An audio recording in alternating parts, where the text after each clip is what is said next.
The forest was still painted in soft morning haze when the scream ripped through the trees. Thomas Whitaker froze with his coffee halfway to his lips. A sound like that didn't belong to birds or foxes.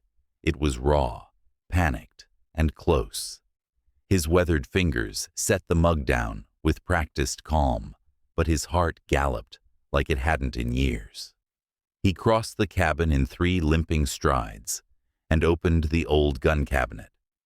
The tranquilizer rifle was dusty, but the weight of it in his hands felt familiar. He hadn't needed it since retiring, but instinct overruled memory. He moved through the woods with a quiet urgency, boots whispering across pine needles. That cry had been a life-ending, or begging not to. The second sound, weaker now, pulled him east toward a narrow clearing choked in sunlight. He stepped between trees and stopped cold. The German shepherd lay on her side, her swollen belly rising in frantic heaves. Around her, like something from a nightmare, a massive snake wound its obsidian coils tighter and tighter with patient malice. Its scales shimmered beneath the light, cold, beautiful ancient. Thomas raised the rifle. Then he hesitated. A snake like this didn't kill for cruelty. It was nature, brutal, impartial. But so was he once. And something about that dog struggling, protecting more than just herself, cracked something open in his chest. "Not today," he muttered. The dart struck home. The snake thrashed momentarily, tightening its death grip. The dog let out a gasp, sharp high. Doc held his breath. The coils began to loosen inch by inch as the sedative took hold. Finally, the dog lay free, trembling ribs showing beneath a dull, dirt-caked coat. He knelt beside her carefully. No collar, no ID.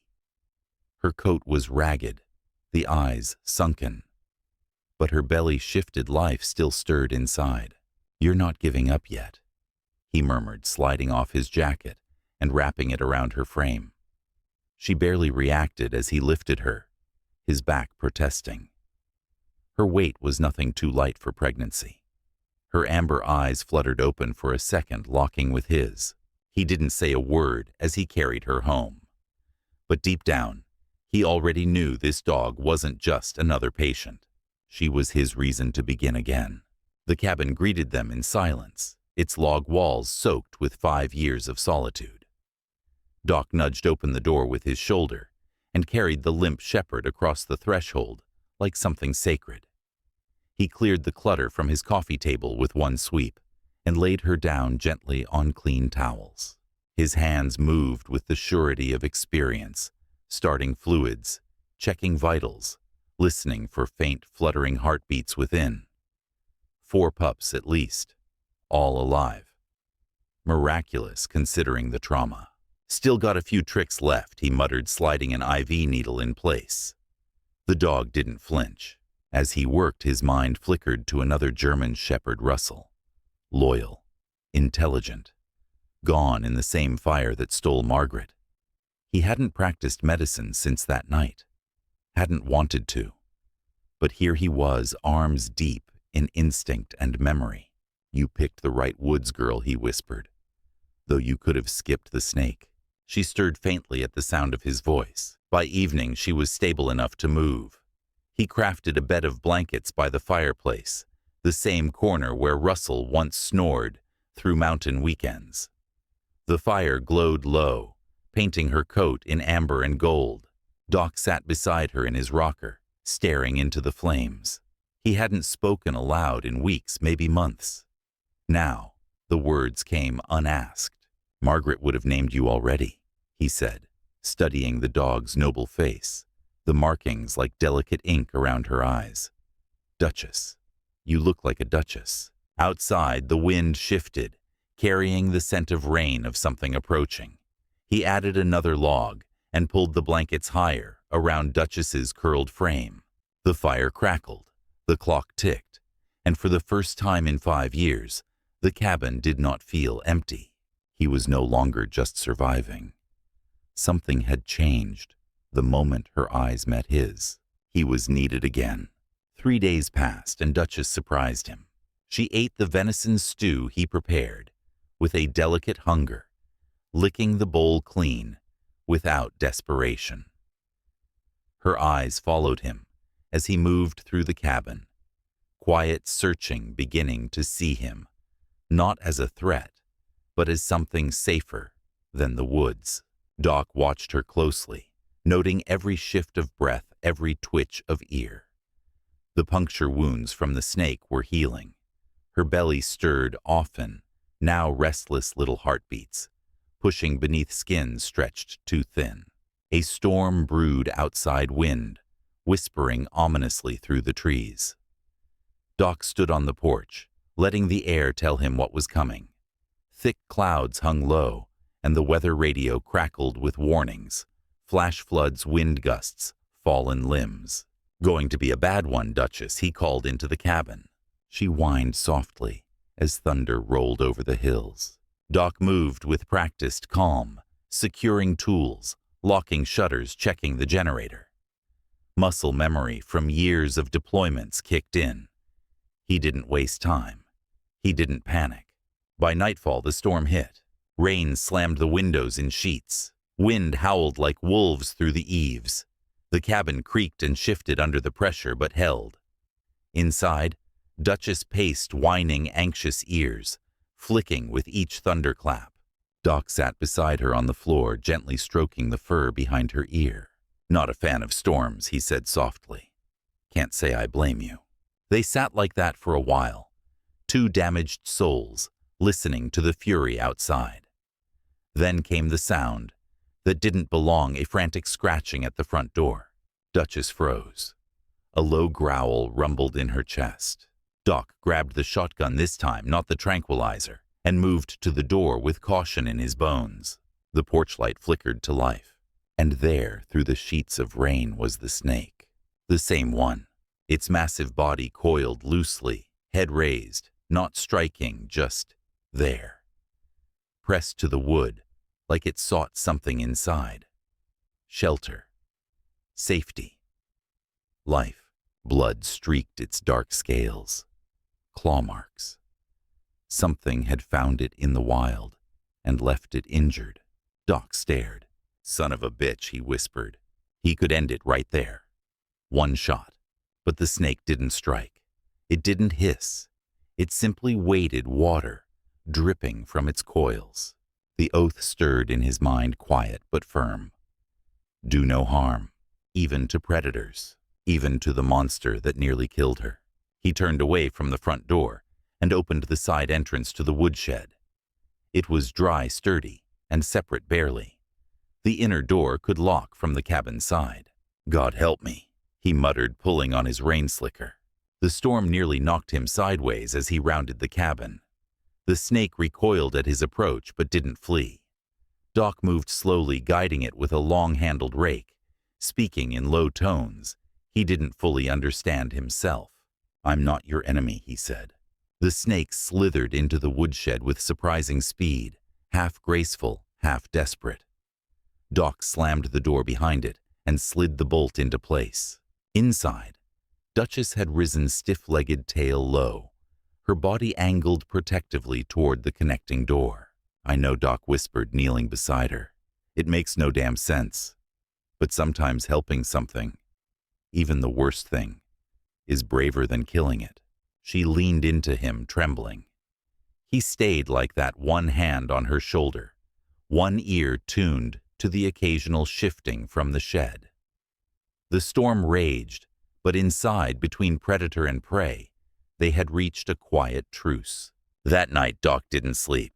He sat in his rocker, between two doors, one holding a sedated monster, the other barely holding together a pregnant dog, who now trusted him enough to rest her head on his knee. When dawn came, gray and dripping, he stepped out to assess the damage. The creek had overrun its banks. Uprooted trees littered the slope. The forest was wounded, but alive. So was the snake. So was the dog. And so maybe was he. Days passed, not in silence this time, but in rhythm. Each morning, Doc checked Duchess's vitals. Then, with cautious hands and a makeshift snake hook fashioned from an old golf club, he opened the woodshed door just enough to inspect Goliath's wounds. The snake, injured but strangely docile, offered no resistance as Doc dabbed antiseptic along its ragged flank. He didn't talk much at first, just muttered things out of habit. But slowly the words came. One morning, while Duchess nosed her bowl with impatience, he chuckled softly. Margaret used to say dogs were better listeners than people. She wasn't wrong. He caught himself. He hadn't said her name aloud in over a year. Duchess lifted her head at the sound as if recognizing something sacred in it. She was healing quickly now. Her coat had regained its sheen. Her belly swelled, healthy and round. She followed Doc from room to room, always keeping him in sight, but with growing ease, not fear. The cabin began to shift around her presence. More blankets appeared by the fire. The food bowls stayed full. Doc moved with more energy, standing taller, his limp less pronounced. He began sweeping again, mending broken window latches, wiping down the old photographs he once couldn't bear to look at. One afternoon, he surprised himself by driving into town. He hadn't planned on it. But the medical supplies were running low, and Duchess was close to term. Oak Ridge hadn't changed much.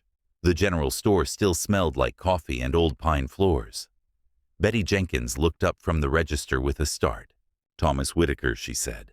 "Twice in 1 month." He grinned, rusty and unsure. "Got a patient at home."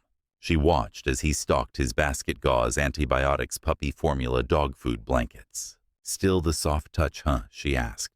Doc hesitated, then nodded. "She's something." Betty's smile softened. "You seeing anyone about your own health?" He shrugged off the question, but the ache in his side flared, as if in protest. Before he left town, he found himself sitting in a clinic room under fluorescent lights, while Dr. Miller, decades younger, prodded gently at his ribs. "We need some tests," the doctor said gravely. Doc nodded, pocketed the appointment card, and drove home. He didn't tell Duchess about the visit, but that night, as she rested her head against his leg, he found himself speaking again. "You and me, girl. We've got our own clocks ticking." Mornings returned with purpose. Doc began each day by checking Duchess's heart rate, appetite, and hydration. Then, he'd unlock the woodshed just enough to tend to Goliath. The snake tolerated his presence, sometimes lifting its head as if expecting him. Doc called it Goliath now, though he hadn't said the name aloud. Somehow naming the thing made it part of the strange rhythm of this new life. Duchess accompanied him on short walks when her strength allowed. She waddled more than walked, now her belly swaying like a pendulum. Doc moved slow to match her pace. He spoke to her without hesitation about the trees, the creek his old dog Russell, and Margaret's fondness for sketching the ancient oak that still towered near the cabin's edge. One day, while pointing out a trail, he realized he'd said Margaret's name again. Twice. It didn't hurt this time, not like before. "You're breaking me open, girl," he said, brushing his fingers through Duchess's thick fur, piece by piece. When they returned to the cabin, he pulled out a leather-bound journal from a drawer. Dust flew from the cover. It hadn't been opened in years.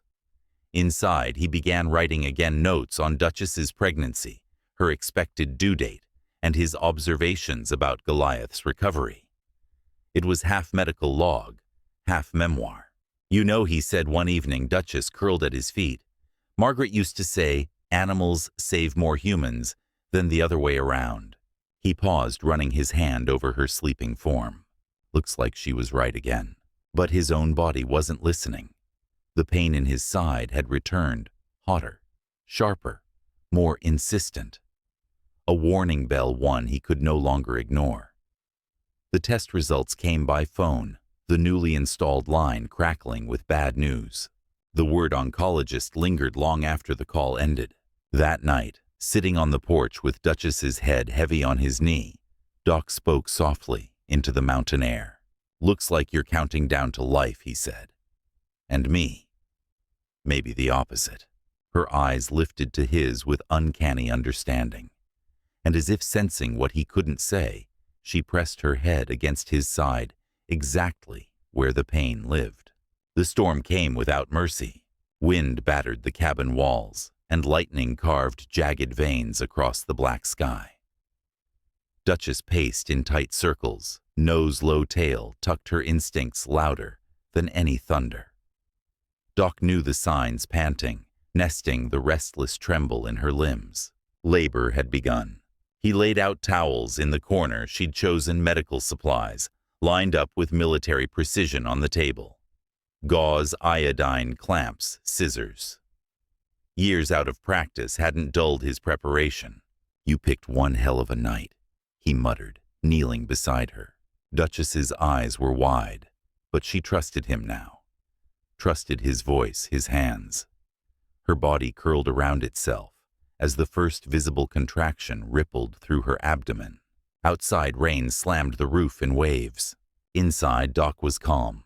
He kept notes in the journal, timing contractions, monitoring her vitals. Every few minutes, a wave would come and pass, stronger than the last. Duchess gritted through them in silence, her only sound, an occasional whimper, when the thunder grew too loud. At 9:00, her water broke. By 9:17, contractions were relentless, but no puppy came. Doc watched, concern sharpening with each minute. Duchess pushed and strained, but nothing emerged. "All right, girl," he whispered, moving closer. "Let's see what's going on." His examination confirmed the worst. The first pup was breech blocking the way. Without help, both mother and pups were in danger.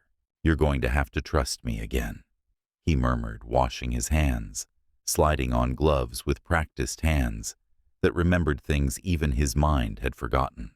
Thunder cracked as he began to guide the pup into proper position. The storm outside was chaos, but inside his hands were steady. Duchess didn't resist, only let out a soft, desperate sound as she struggled through the pain. "You're not alone," Doc said, and neither, he realized, was he. As the rain turned to a roar, headlights cut across the cabin's windows. Trucks pulled into the clearing, tires sinking into the mud.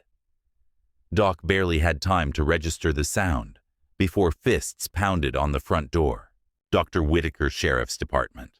"I'm in the middle of something," he shouted without looking up. The door swung open, letting in a gust of storm wind, and 3 soaked figures, Sheriff Browning, his deputy, and a neighboring landowner, Bobby Miller.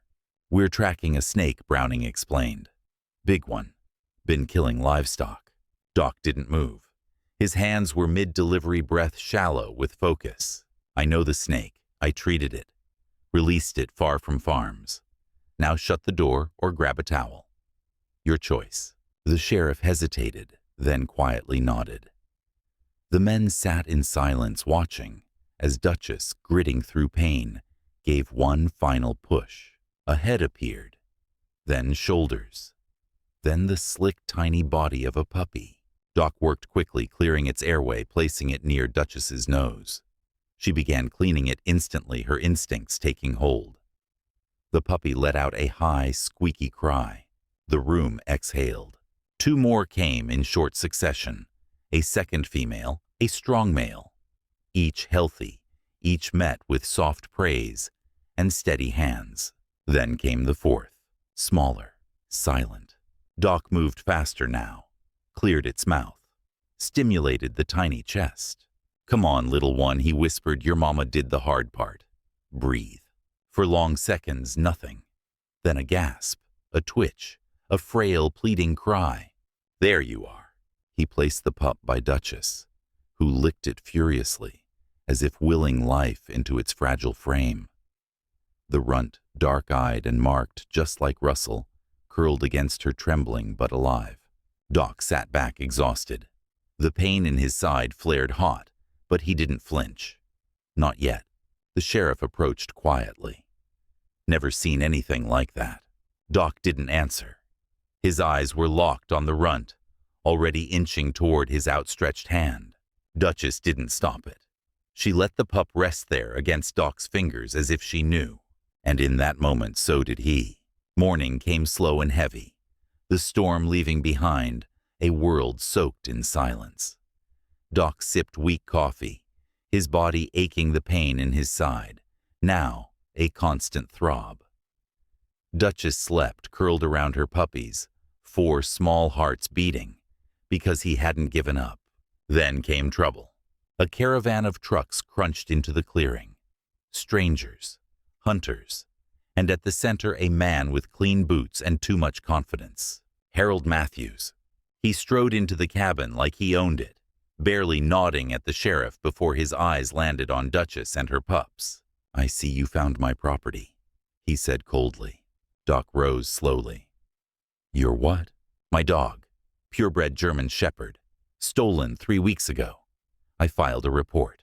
He produced a folded paper, thin evidence for thick lies. Doc didn't move from his place beside Duchess. "You mean the same dog you abandoned in the forest, to die pregnant, starving, wrapped in a damn snake?" Matthew's eyes narrowed. "You have no proof of that. You want her now because of the money those pups might bring," Doc said, voice low. The sheriff watched carefully, unreadable. Sheriff Matthews pressed, "I want charges filed. Theft of registered property." Duchess growled low and rising. "She's not your property anymore," Doc said. "She chose life, and she chose it here." Matthews stepped forward. Doc's body buckled with pain, but he didn't flinch. He stood between her and the man who discarded her like trash. "You'll have to go through me." For a moment it looked like Matthews might try, but then the smallest pup, Russell's Mirror, let out a soft cry and inched its way toward Doc's hand again, pressing against him without fear. The whole room went still. Even Matthews paused. "She's not a stray," Doc said softly. "She's mine." Matthews scowled, his voice sharpening. "This is theft, Sheriff. You have my report."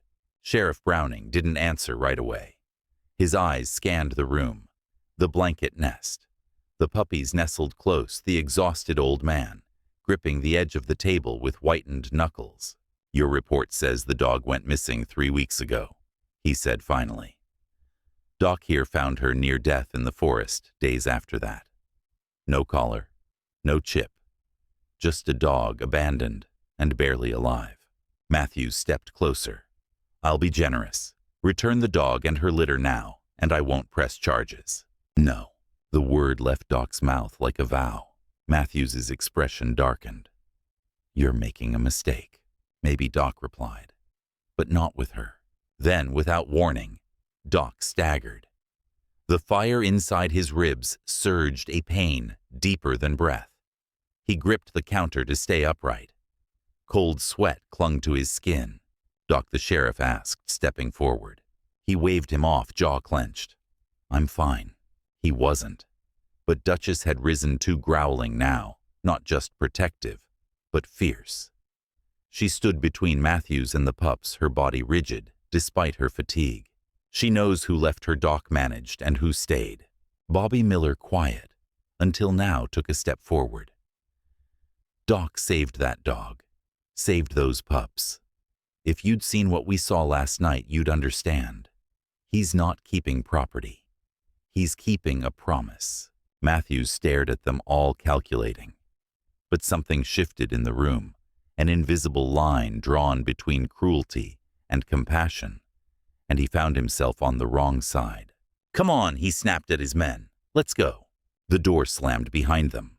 The room exhaled. Doc lowered himself into his chair, exhausted, pain still burning. Duchess lay beside him again, her smallest pup curling into the warmth of his hand. "She's not a stray," he repeated more to himself than anyone. "She's family." The sheriff stood nearby, eyes thoughtful. "Folks in town always wondered if you'd come back to us." Doc didn't answer. His eyes were on the pup, Russell's echo heartbeat steady beneath his fingers. Maybe he hadn't gone anywhere. Maybe he'd just been waiting for her. Doc didn't sleep that night, not from fear or pain, but from something else entirely: clarity. The storm outside had passed, but inside the cabin, something sacred lingered. The pups suckled quietly. Duchess dozed, but her eyes opened every time Doc shifted, and always the runt found its way to his hand like it belonged there. He stayed up drafting notes in his journal, not just medical details now, but memories. Cases he'd handled. Lessons learned. Hopes he hadn't dared write down in years. At dawn, Sheriff Browning lingered by the fire. "You know," he said casually, "my daughter's a vet, Sarah. Looking to open a practice out here. She could use a mentor." Doc raised an eyebrow. "I'm not offering you a job," the sheriff added. "Just saying, you've still got the gift." Doc looked at his hands, calloused, shaking slightly, still sore from the night before. But he'd brought life into the world, protected it, even when no one asked him to. "I'll think about it," he said. He wasn't ready to say no. Later that week, he released Goliath. The snake healed, and Stronger slipped from its crate and disappeared into the brush. Doc watched it go with surprising peace. "Stick to rabbits," he said softly, "and stay away from trouble." When he returned to the cabin, Duchess was waiting. She sniffed his clothes, caught the scent, and huffed no longer, afraid, only wary. She understood now. Some wounds, even the deepest ones, could be mended. That night, with the pups curled against their mother and the fire low, Doc opened a fresh page in his journal.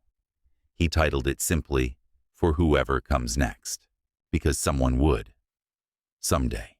A week later, the installation crew arrived to set up a landline, something Doc had resisted for years. But now, with Duchess and the pups depending on him, and with the sharp edge of pain still haunting his side, he saw things differently. The young technician, Kyle, worked cheerfully stringing wire along the cabin's walls, while making conversation Doc hadn't realized he missed. "Beautiful shepherd," Kyle said, nodding toward Duchess. "Yours." Doc hesitated. "Looking after her," he said. But the truth was fuller than that now. The bond couldn't be undone. As Kyle packed up, he made a passing comment about the puppy's value. "Purebreds can fetch thousands.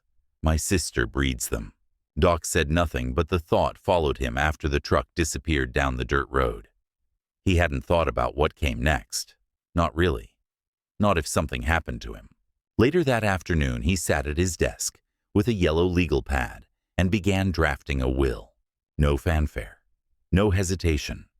The cabin and land would go to the Humane Society with a stipulation that it remain undeveloped. A sanctuary, just like Margaret would have wanted. It wasn't fear of death that spurred him. It was responsibility. Life for once had asked him to plan ahead again. The test results came by phone. The word oncologist was followed by a silence that said more than the doctor's voice ever could. That night, he didn't cry. He sat on the porch with Duchess resting beside him, and the runt pup Russell's echo tucked in the crook of his arm. "Looks like we're both on a clock," he whispered. "Yours is ticking toward life. Mine." He let the words trail off. He didn't need to finish. She knew. The final storm arrived without warning. Lightning split the twilight sky as Duchess began pacing, whining in a way Doc instantly recognized. Labor was starting again. But this time, the storm was fiercer. The phone line already dead, the access road underwater. They were alone again, just like before.